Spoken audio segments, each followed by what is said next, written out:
Hello friend, नमस्ते, सत श्री अकाल। कैसे हैं आप सब लोग? क्रेजी तनिष्क में आपका हार्दिक स्वागत है। फ्रेंड, मैं कल आप सभी को एजुकेशन के बारे में यानी शिक्षा के बारे में बताई थी और मैं आप सभी को आज शिक्षा का दूसरा पार्ट लेकर आई हूँ। जो मेरा चैनल क्रेजी तनिष्क है उसे लाइक सब्सक्राइब करना प्लीज़ मत भूलिएगा। फ्रेंड, कल मैं आपको बताई थी शिक्षा क्या है। सबसे पहले मैं आपको एक बार रिवीजन करा देती हूँ, उसके बाद अगले टॉपिक पे हम लोग फिर आगे बढ़ेंगे और पढ़ाई करेंगे। शिक्षा क्या है ये बताई थी कल मैं आपको, आज फिर से मैं आपको बताने जा रही हूँ। प्लीज़ अगर मुझसे कोई गलती हो जाएगी इस वीडियो में, क्योंकि मैं अभी अपनी इस चैनल पे न्यू ज्वाइन की हूँ और मेरा भी पहला ही यहाँ पर आप लोगों के सामने पढ़ा रही हूँ। अगर मुझसे कोई गलती होगी प्लीज़ आप लोग इसे इग्नोर करिएगा। चलिए मैं आप सभी लोगों को शिक्षा के बारे में एक बार रिवाइज करवा देती हूँ। कल मैंने पढ़ाई थी कि शिक्षा क्या है। शिक्षा शब्द संस्कृत के शिक्ष धातु से बना है, जिसका अर्थ है सीखना या सिखाना। शिक्षा को अंग्रेजी में एजुकेशन कहते हैं। एजुकेशन लैटिन के दो शब्दों से मिलकर बना है, ई प्लस डी को। ई का अर्थ होता है अंदर, प्लस डी को का अर्थ होता है बाहर की ओर। अंदर से बाहर की ओर ही जो हम लोग यानी बालक के अंदर जो भी रहता है उसे हम जो बाहर निकालते हैं उसे ही शिक्षा कहते हैं। इसी संदर्भ में स्वामी विवेकानंद जी के अनुसार बालक के अंदर निहित गुणों का सर्वांगीण विकास करना ही शिक्षा है। शिक्षा 3H की तरह है, जिसे पश्चिम से एपिस्टोलॉजी तथा भारत से गांधी जी ने दिया। 3H head, heart, hand. Head means सिर, हार्ट मीन्स हृदय, हैंड मीन्स हाथ, यानी मन मस्तिष्क शरीर का सर्वांगीण विकास करना ही शिक्षा है। गांधी जी के अनुसार गांधी जी ने भी यही कहे थे कि मन आत्मा शरीर का सर्वांगीण विकास करना ही शिक्षा है।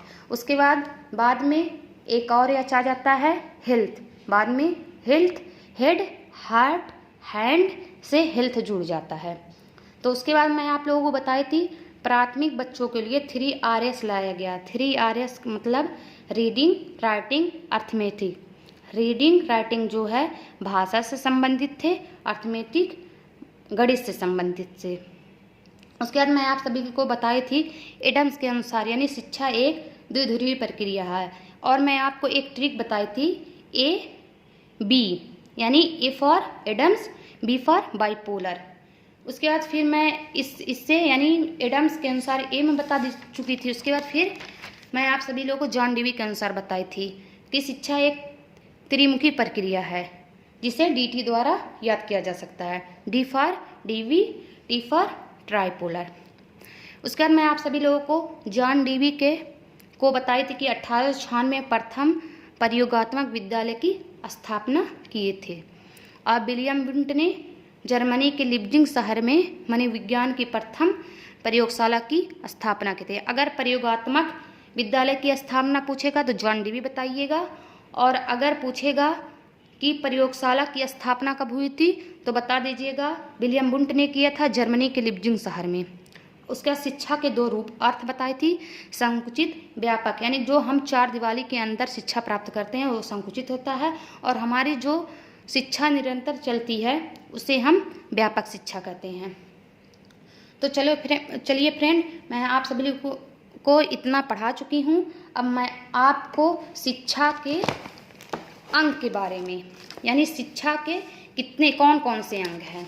तो शिक्षा के अंग, उद्देश्य है, हमारा क्या उद्देश्य होता है, पाठ्यक्रम, शिक्षण विधि, शिक्षक, शिक्षार्थी, अनुशासन, विद्यालय, ये सब शिक्षा के अंग हैं।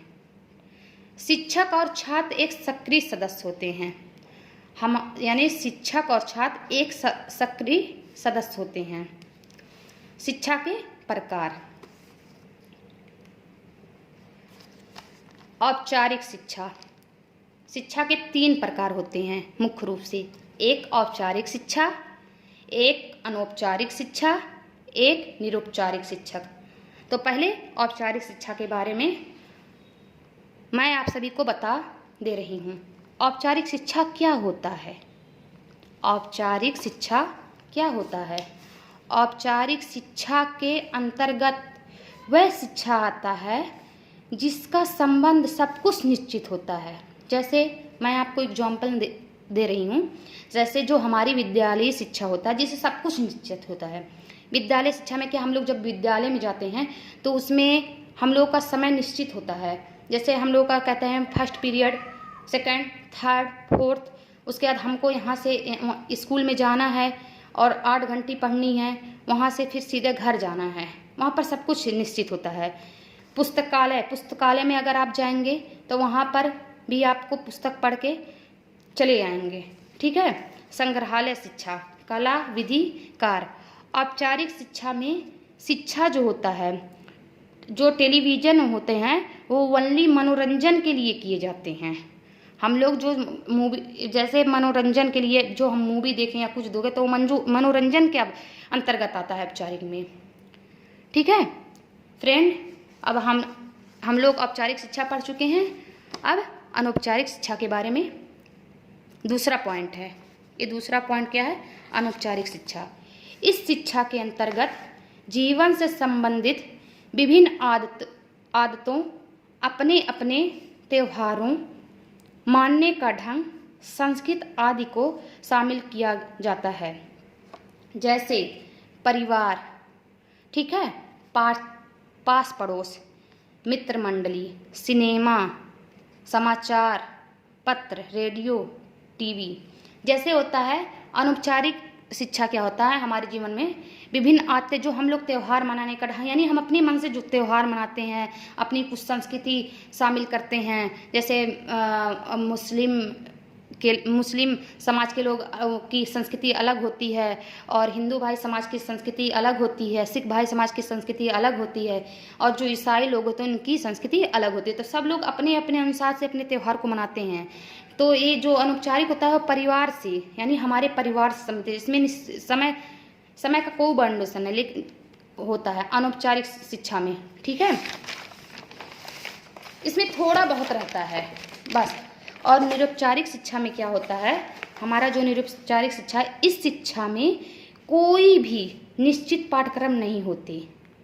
यह शिक्षा कहीं भी प्राप्त किए जा सकते हैं। बहुत अच्छा, ये तीसरा पॉइंट हमारा है। ठीक है, जैसे प्रौढ़ शिक्षा। प्रौढ़ शिक्षा मतलब अब आप लोग सोचेंगे प्रौढ़ शिक्षा क्या होता है। जो जैसे इस समय जो शिक्षा चल रही है, जैसे जिन लोगों की स्कूल की विद्यालय छूट जाती है, स्कूल में जब जाते हैं या विद्यालय में जो पढ़ाई छूट जाती है, तो अब एक और शिक्षा हो गई प्रौढ़ शिक्षा। जैसे आपने 45 साल में 50 साल में जो शिक्षा प्राप्त करते हैं, ये आपने देखा होगा टीवी वगैरह में, तो उसे प्रौढ़ शिक्षा कहते हैं। पत्राचार, जो हम लोग पत्र के माध्यम से प्राप्त करते हैं, न्यूज़पेपर होता है उसके माध्यम से जो प्राप्त करते हैं। दूरस्थ शिक्षा, जो हम लोग दूर रह के कहीं भी शिक्षा, कोई ज़रूरी है कि हम लोग एक जगह शिक्षा प्राप्त कर रहे हैं, नहीं। हम लोग देखिए अपने घर पे बैठ के टीवी के माध्यम से कहीं शिक्षा प्राप्त कर रहे हैं। अभी हम लोग न्यूज़ खोल लें, उसके माध्यम से कुछ जानकारी मिलती है। यूट्यूब के माध्यम से अनेक चैनल आ गए हैं। अगर आप लोग अपने घर पे ही रहकर कोई चैनल के माध्यम से जुड़ जा रहे हैं तो आप शिक्षा आसानी से प्राप्त कर ले रहे हैं। मुक्त शिक्षा, मुक्त विद्यालय शिक्षा। और मुक्त विद्यालय जैसे हम लोग एक बाउंडेशन में जब रहता है, विद्यालय में जाते हैं तो होता है वो औपचारिक शिक्षा के माध्यम से, लेकिन मुक्त विद्यालय शिक्षा। अब हम लोग यूट्यूब में, कोई ज़रूरी है यूट्यूब पे आए और बैठ के खाना खा रहे हैं, पढ़ भी रहे हैं, फिर जाकर अपना काम भी पूरा कर ले रहे हैं। और आंगनवाड़ी केंद्र, ब्रिज कोर्स 6 माह का, जो NIOS वाले होते हैं, 6 माह का, मुझे मतलब इतना पता है कि उन लोग का संडे क्लास होती है, तो उसके अंतर्गत जो आता है उसे ब्रिज कोर्स कहते हैं। निरुपचारिक में टेलीविज़न शिक्षा के उद्देश्यों को देखते हुए शिक्षा ग्रहण किया जा सकता है। जो निरुपचारिक में होते हैं, हम लोग जो भी देखते हैं, पहले जब नेशनल था, नेशनल टीवी पे कोई कार्यक्रम आता था, जैसे हम लोग देखते थे, छोटे छोटे थे तो देखते थे कि हाँ ये खेत वगैरह के बारे में जानकारी दे रहे हैं, ठीक है, इग्लू ऐसे कुछ नाम था उसका। तो उससे जो सब लोग देखकर शिक्षा प्राप्त करते थे, वो उद्देश्य, आखिर उसमें एक उद्देश्य ही तो छुपा रहता है कि हाँ हमारे ये बीज है, हमको बीज के कितना लेना है, खेत को सींचना है, नया नया टेक्नोलॉजी आ गया है और हमें इसके माध्यम से अपने खेत को किस तरह रखा जाए, उसके माध्यम से निरुपचारिक शिक्षा में आ जाता है। एक उद्देश्य हम उसमें बता रहा है। चलिए फ्रेंड, अब शिक्षा के अंग पढ़ लेते हैं। शिक्षा के अंग निम्नलिखित है। जैसे शिक्षक क्या होते हैं? शिक्षा का वह माध्यम है जो बालक के अंदर विद्यमान गुणों को बाहर निकालने में सहायता करता है। यह शिक्षा का मुख्य अंग है। बिना इसके शिक्षा की प्रक्रिया संपन्न नहीं होती। जैसे शिक्षा क्या होते हैं? शिक्षा एक माध्यम होता है बालक के लिए। बालक जो होता है, शिक्षा के एक माध्यम। जब बच्चे जो होते हैं, अब जब आप लोग पढ़ाने जाते होंगे तो आप देखते होंगे, जब आप प्राइमरी में या जूनियर में पढ़ाते होंगे तो आप एक माध्यम की तरह काम करते हैं और उसके अंदर जो गुण हैं आपको पता थोड़ी ना रहता है कि कौन से बालक कितना कलाकार है। जब उसके पास जाते हैं और उसको देखते हैं, उसके बारे में जानकारी इकट्ठा करते हैं, तब आपको पता रहता है ना उसके अंदर के क्या क्या गुण हैं। तो उसके गुण को बाहर निकालने का सहायता कौन करता है? एक शिक्षक ही तो करता है। यह शिक्षक का मुख्य अंग है। इसके बिना शिक्षक की प्रक्रिया संपन्न नहीं है, बिल्कुल संपन्न नहीं है। अगर एक शिक्षक ना हो तो बालक को कैसे पता रहेगा कि हम किस दिशा में जा रहे हैं, हम सही मार्ग में जा रहे हैं कि नहीं, उसको कैसे पता रहेगा? हम ही लोग तो काम करते हैं, तभी तो बच्चे को अच्छा गलत के बारे में जानकारी इकट्ठा करते हैं और बताते भी हैं भाई। शिक्षार्थी, दूसरा पॉइंट क्या है? शिक्षार्थी को अधिगमकर्ता कहते हैं। यह शिक्षकों द्वारा गए निर्देशकों को अनुसरण करता है और अपने ज्ञान में वृद्धि करता है। इसके बिना शिक्षण कार्य नहीं हो सकता। जैसे शिक्षार्थी जो होते हैं अधिगम करता है, कोई चीज़ अगर उनको बता तो प्राप्त कर लेते हैं। निर्देश दिया जाता है तो वो अनुसरण कहते हैं। जैसे अभी आप लोगों जाकर कहो बच्चे जाइए एक चेयर लेकर आइए, तो तुरंत जाते हैं, आपके निर्देश का बिल्कुल पालन करते हैं क्योंकि जानते हैं हमारे शिक्षक हैं। लेकिन अगर वही शिक्षार्थी अगर ना रहें तो क्या उनके बिना आप पढ़ाएंगे? नहीं पढ़ाएंगे ना, आप बिल्कुल नहीं, क्योंकि शिक्षार्थी भी एक शिक्षण का कार्य करते हैं, ठीक है, वो शिक्षण के रूप होते हैं।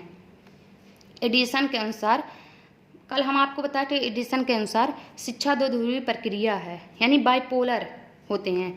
जैसे शिक्षक शिक्षार्थी, ना शिक्षक के बिना शिक्षार्थी अधूरा है और शिक्षार्थी के बिना शिक्षक अधूरा है। इन दोनों को मिलकर ही तो हम लोग पढ़ाई करते हैं। एक शिक्षक रहता है जो शिक्षार्थी को पढ़ाता है, यानी एक दूसरे में, शिक्षक और शिक्षार्थी में एक अटूट संबंध होता है। तीसरा क्या है? पाठ्यक्रम। शिक्षक शिक्षार्थी के अलावा पाठ्यक्रम भी शिक्षा में महत्वपूर्ण स्थान है। बिना पाठ्यक्रम के क्या पढ़ना है यह ना तो शिक्षक बता पाएंगे ना ही शिक्षार्थी।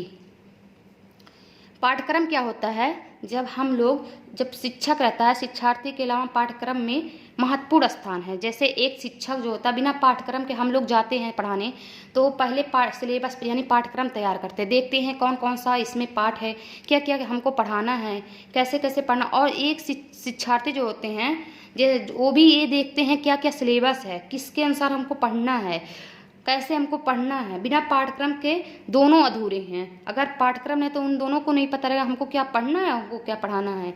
तो मैं त्रिमुखी प्रक्रिया जो बताती तो शिक्षक शिक्षार्थी पाठ्यक्रम जॉन डेवी के अनुसार बताई थी। फ्रेंड, अगर मुझसे कोई भी भूल हुई हो तो इसे आप लोग इग्नोर करिएगा और मेरे चैनल को लाइक सब्सक्राइब करना मत भूलिएगा। जय हिंद, जय भारत।